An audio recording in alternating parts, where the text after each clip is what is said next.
ceux qui nous prennent en marche, quand on parle de prière de l'épouse, c'est vrai que c'est épouse comme femme, mais ça ne veut pas dire que c'est la prière des femmes mariées, pas la prière des épouses. C'est la prière de l'épouse. L'épouse étant une dimension spirituelle qu'un chrétien peut atteindre. Il y a la dimension d'enfant de Dieu, de fils de Dieu. Il y a la dimension de païen, d'inconverti. Il y a la dimension d'enfant de Dieu. Et il y a la dernière dimension avant le retour de Jésus, qui est la dimension de l'épouse. Alléluia.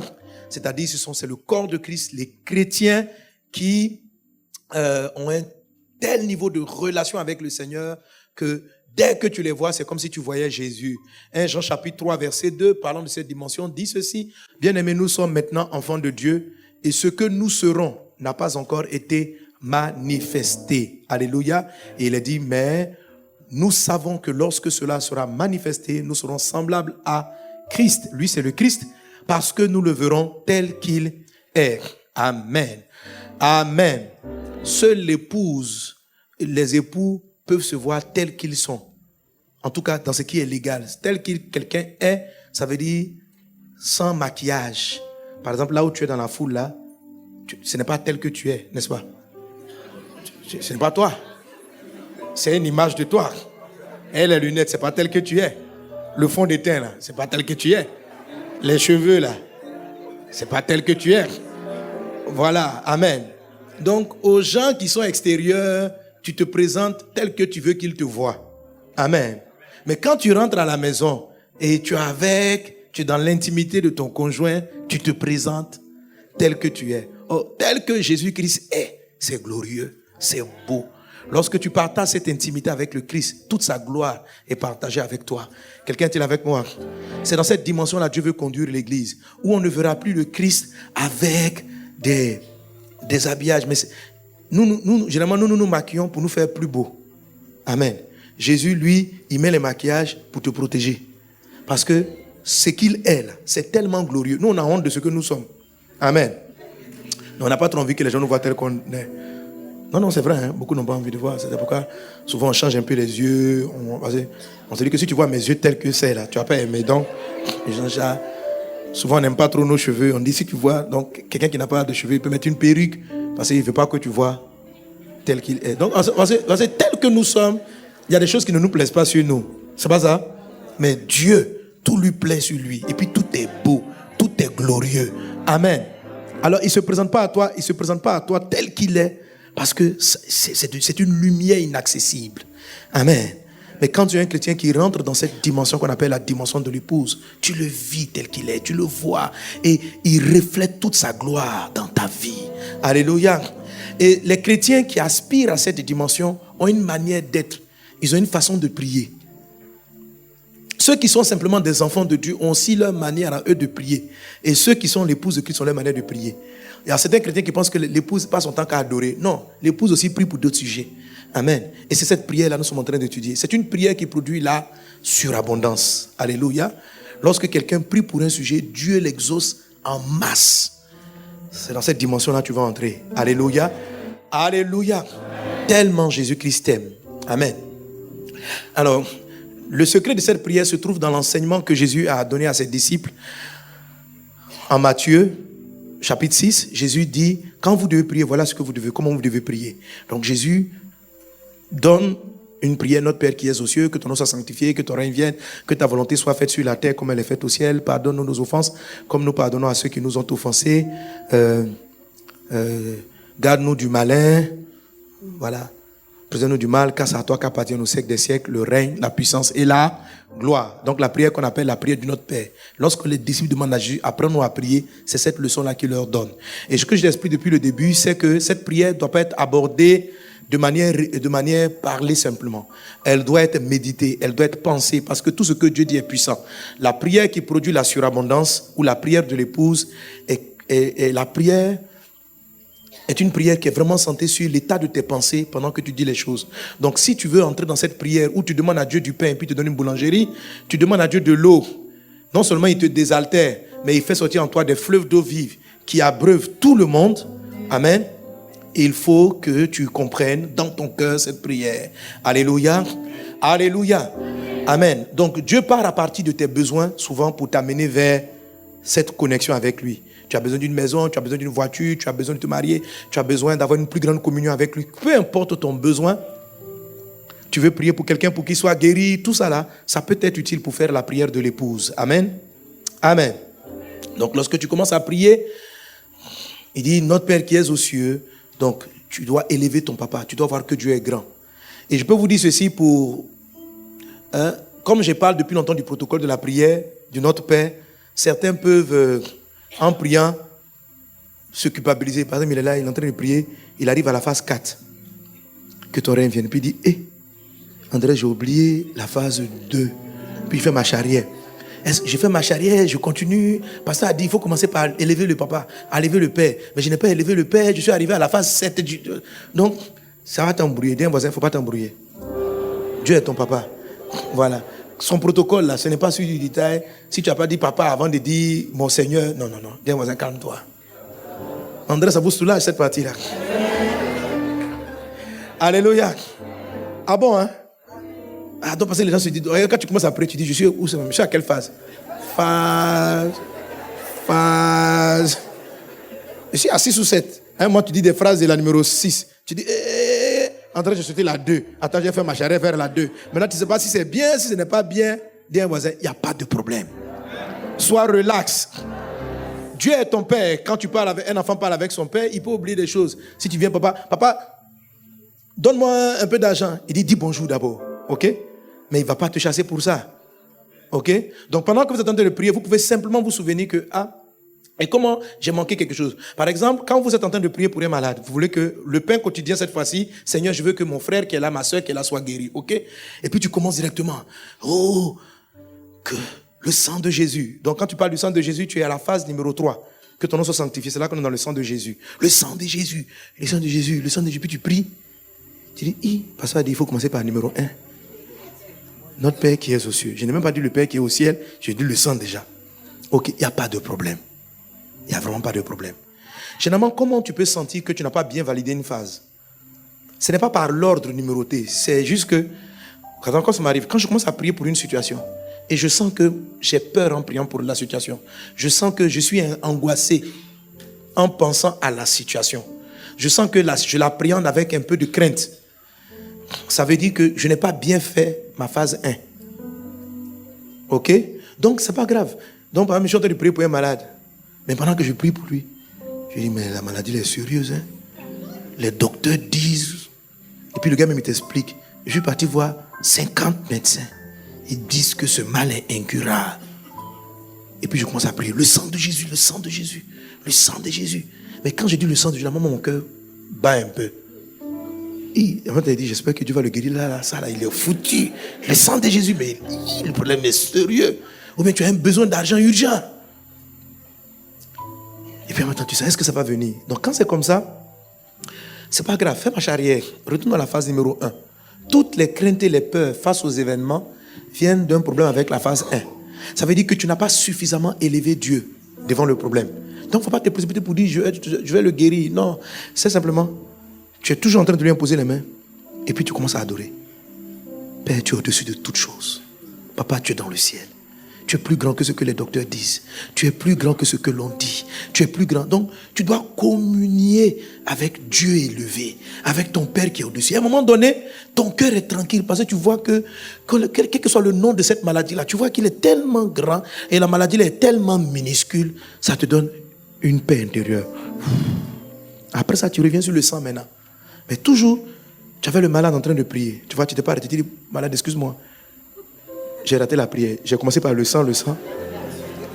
Dans 3 jours, je reviens. Je m'en vais chercher le Père élevé d'abord. Non. Traite le problème là. Alléluia. Amen. Élève Jésus maintenant. Amen. Jusqu'à ce que tu sois rassuré. Alléluia. Élève-le. Et puis, ainsi de suite, avance. Sans te culpabiliser. Saute. Même si c'est pas grave, tu as sauté à la phase numéro 6, c'est pas grave. Amen. Reprends tranquillement les autres, c'est pas grave. Que Dieu te bénisse abondamment. Amen. Donc, notre Père, tu élèves papa, tu appelles le Saint-Esprit et tu arrives à la phase numéro 5. Amen. Aujourd'hui, je vais introduire la phase numéro 6. Mais tu arrives à la phase, la dernière chose que je vais te dire sur la phase numéro 5, c'est celle-là. La phase numéro 5 de la prière, c'est la partie de la prière où on dit quoi? Donne-nous aujourd'hui notre pain quotidien. Donne-nous aujourd'hui notre pain quotidien. Comme je te l'ai dit, la première des choses, c'est que le pain quotidien, c'est d'abord ton besoin. Amen. Alléluia. Gloire à Dieu. Alors, vous arrivez à la phase vous êtes à la phase numéro 5. Donne-nous aujourd'hui notre pain quotidien. Donc, avant même d'arriver à la phase numéro 5, faites ceci. Prenez toujours un calepin, quelque chose, et puis notez vos sujets, ce pourquoi vous venez. Si tu veux une plus grande communion avec Dieu, écris-le sur une feuille, écris-le, ok? Garde ça à côté de toi, et puis rentre maintenant dans la phase numéro 1, genre dans le lieu secret, mon papa qui est au ciel, tu passes tout ça.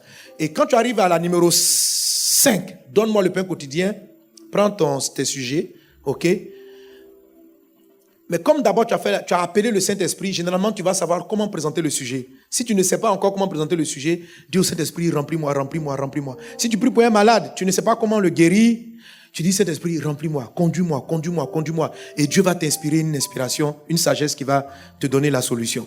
Maintenant donc tu arrives, phase numéro 3, Seigneur, manifeste ta grâce. Ma maman est malade. Guéris-la au nom de Jésus.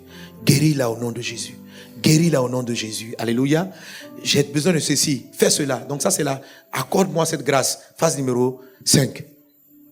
Quel que soit le sujet que tu demandes, demande toujours qu'il soit avec toi, qu'il te conduise dans cette chose. C'est ce qu'on appelle la présence de Dieu et c'est l'aspect de la gloire de Dieu dans ce que tu demandes. Amen. Ne demande pas une voiture sans chercher la gloire de Dieu au travers de ta voiture. C'est quoi chercher la gloire de Dieu? C'est à chercher à ce que toi, dans cette voiture-là, ta vie honore Dieu. C'est à chercher à avoir une voiture, amen, par laquelle Dieu sera glorifié et faire un travail, avoir une maison où le nom du Seigneur sera élevé. Celui qui prie pour avoir la surabondance, c'est quelqu'un qui, en plus de la matière qu'il recherche la gloire et la présence de Dieu à l'intérieur. Et la troisième chose, c'est comment Dieu va se révéler à toi. Le pain quotidien, donne-nous aujourd'hui le pain quotidien, ce n'est pas seulement ce que tu demandes, c'est aussi ce que Dieu te donne. Alors, comment Dieu répond? Parce que tu dis, donne-moi le pain quotidien. La réponse de Dieu se trouve dans sa parole. Matthieu chapitre 4, verset 4, Jésus dit, l'homme ne vivra pas seulement de pain, mais de toute parole qui sort de la bouche de Dieu. Alléluia.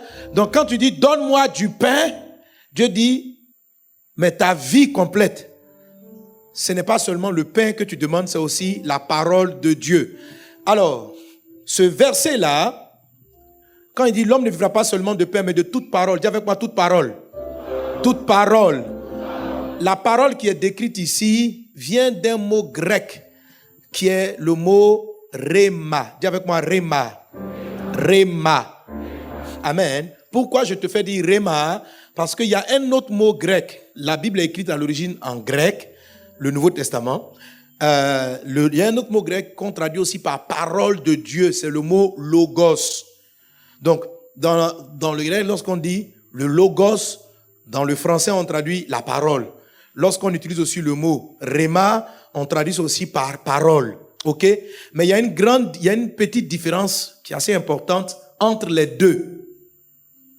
Jésus te dit, ce dont tu as besoin pour être épanoui, ce dont tu as besoin pour vivre, ce n'est pas seulement le pain physique, ce n'est pas seulement la maison, mais tu as besoin pour vivre aussi de la parole. Mais quelle parole? Du rhéma. L'homme ne vivra pas seulement de pain, mais de tout rhéma qui sort de la bouche de Dieu. Amen. Le logos seulement ne te donne pas la vie, mais il faut les rhémas. Dis avec moi les rhémas. Reçois un rhéma dans le nom de Jésus.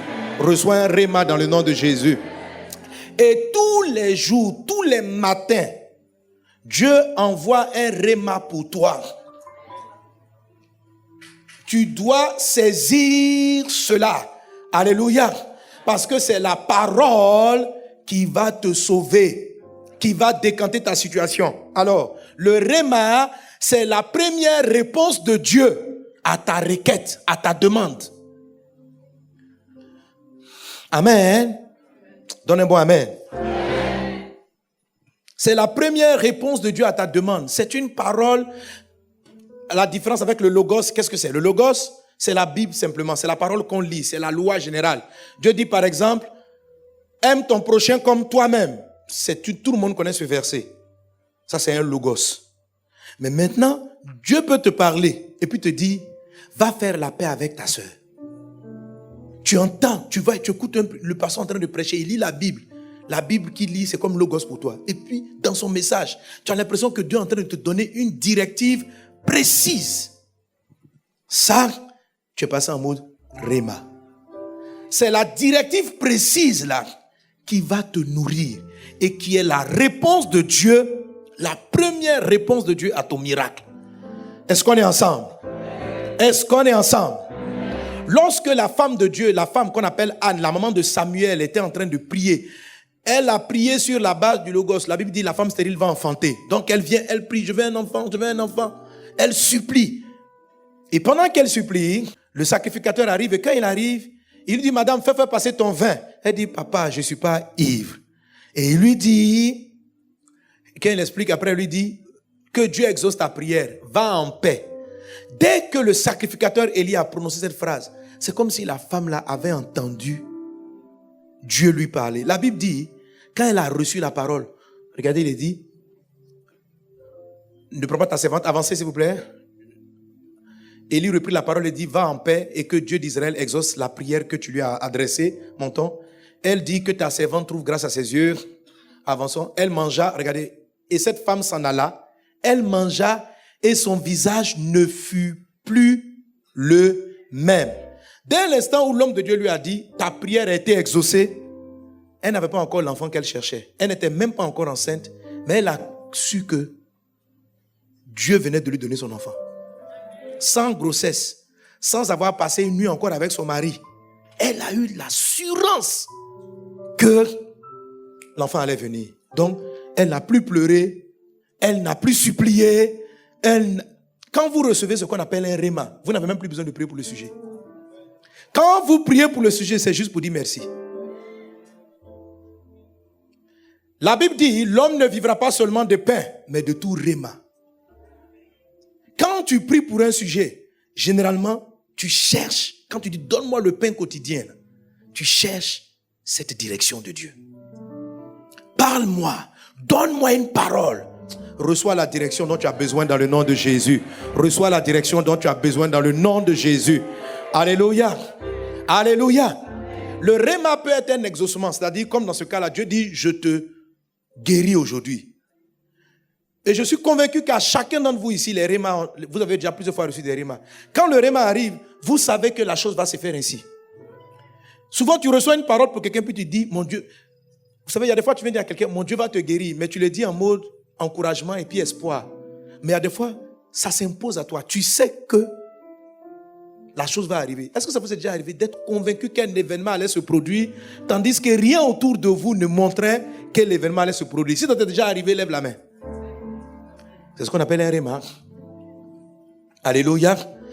Ceux qui ont la prière qui produit la surabondance sont des rématiseurs, c'est-à-dire des rématisés, des gens qui en reçoivent tout le temps, entrent dans cette dimension. Soit un rématiseur, soit un réma quoi? Rématologue, soit un réma. Amen. Alléluia. Dieu les oriente constamment. Constamment. Lorsque, par exemple, il fallait compléter l'argent pour la croisade, je vais devant le Père, je prie, Papa, l'équipe finance dit qu'il nous reste plus de 50 millions. Mais je ne demande pas à Dieu 50 millions. Je demande à Dieu, je dis simplement Père. Donc, je fais notre Père, toi qui es élevé au-dessus de tout. Et j'arrive à ce besoin-là, qui est semblable à toi. Merci parce que je sais que tu pourvois. Et je prie. Et je sens la forme de prière. Quand l'Esprit me remplit, soit il me dit de dire merci, soit il me dit intercède. Et je prie. Pouvoir à la croisade, pouvoir au reste de la croisade. Et puis à un moment donné, je reçois un réma. Il me dit, il y a des rémas maintenant qui te disent ça va se faire, et il y a d'autres rémas qui te disent ce que tu dois faire. Vous comprenez? Dieu te dit ce que tu dois faire. Et là, il m'a dit ce que je devais faire. Il m'a dit, prends des enveloppes, mets l'onction d'huile, prie, et puis dis aux gens de venir prendre. C'était un réma. Donc j'ai juste obéi.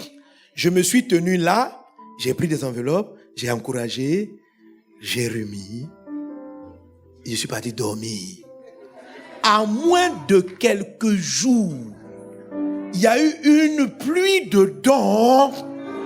Alléluia. Amen. Chaque fois, c'est comme ça. Quand je prie pour un sujet, que j'arrive à la phase numéro 5, j'attends une direction. Quelquefois, il me dit, reste calme. C'est fait. Là, quand c'est comme ça, il faut dormir. C'est réglé. L'affaire est dans la boîte. Alléluia. Donc, priez. Un jour, j'ai prié pour le salut de mes parents. J'ai prié. Je suppliais. Tant que je n'avais pas la paix, je savais que le réma n'était pas encore arrivé. Et à un moment donné, j'ai senti comme une présence de Dieu. Et le Seigneur m'a dit, tu es exaucé. Toute ta famille sera sauvée. Et puis je lui ai dit, bon, je dis, Seigneur, quand?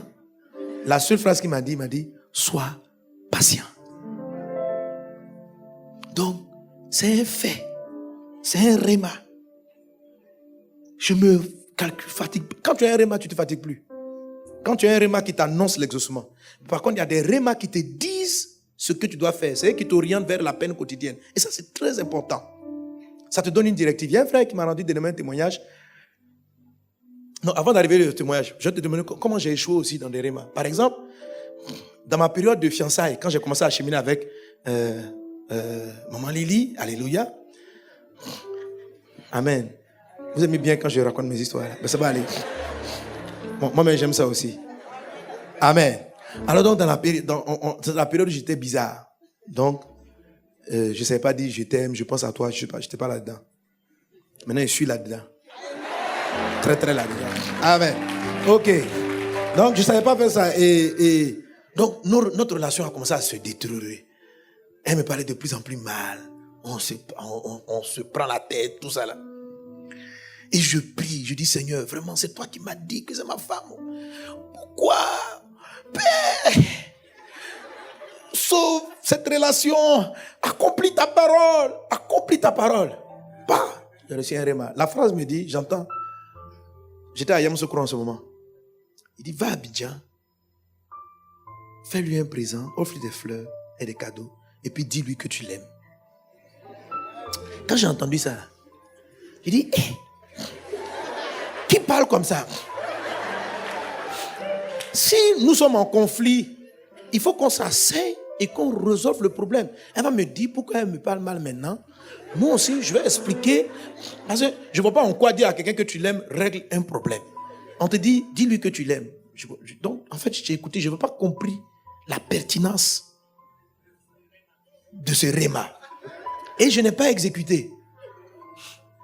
Je l'appelle au téléphone. Je dis, j'arrive à Abidjan. Nous allons nous asseoir pour régler le problème. Donc, elle me répond au téléphone. D'abord, non, je lui ai dit, on va jeûner et prier d'abord. Dieu m'a dit, dis-lui, voilà, Dieu m'a dit, dis-lui que tu l'aimes. Quand je lui ai dit, moi, j'ai dit, ça, c'est les, dis que tu l'aimes. Depuis quand ça chasse, ça, c'est un peu charnel, tout ça. Il faut être spirituel, il faut jeûner et prier. Donc, je lui dis, j'arrive à Abidjan, on va jeûner et prier pour que tout ce qui nous sépare soit ôté. Donc, elle me répond au téléphone, je jeûne pas. Et elle raccroche. En ce moment, il n'y avait pas les cellulaires, c'était un téléphone à main, un téléphone à fil. Donc, j'ai dit, Dieu, tu vois, elle est compliquée. Elle est difficile. Vraiment, l'Esprit me dit, est-ce ce que je t'ai dit? Quand vous désobéissez au réma, votre miracle n'arrive pas. Tu pries, tu reçois une directive, il faut l'écouter. Et je dis, c'est vrai. Hein? Donc, je me suis repenti devant le Seigneur. Je dis, ok, j'exécute. J'ai acheté mes fleurs. Je suis descendu à Abidjan. Et j'ai fait simplement ce que je trouvais charnel. Un cadeau. Mais avant, j'étais très maladroit. Parce que comme je n'étais pas habitué à faire ça, donc j'ai fait ça de manière robotique. Des fleurs.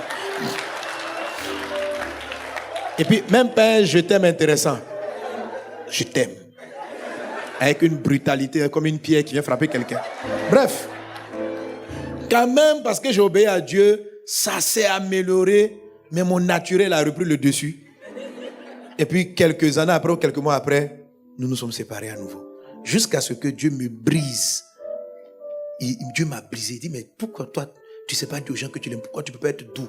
Pourquoi tu peux être affecté? Pourquoi tu es dur comme ça? Est-ce que moi je suis comme ça? Et Dieu m'a.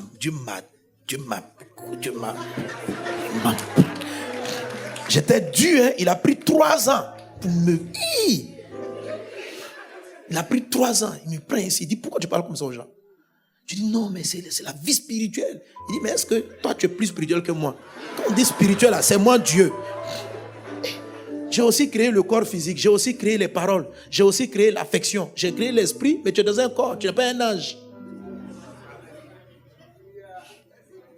Amen. Bref, j'espère que tu n'es pas dur comme moi, mais sois brisé, malaxé, au nom de Jésus. Alléluia. Donc, ne pas obéir à Dieu peut dire, ne pas obéir au réma, peut faire qu'un sujet ne sera pas exaucé. Vous comprenez? Donc, vous recevez des directives. Le réma, il arrive de manière étrange. Quelquefois, c'est des visions. D'autres fois, vous finissez de prier, vous ne sentez rien. Mais si vous avez fait la prière, la phase 5, toujours dit, Seigneur, donne-moi aujourd'hui mon pain du jour. Le pain, tu vas l'avoir.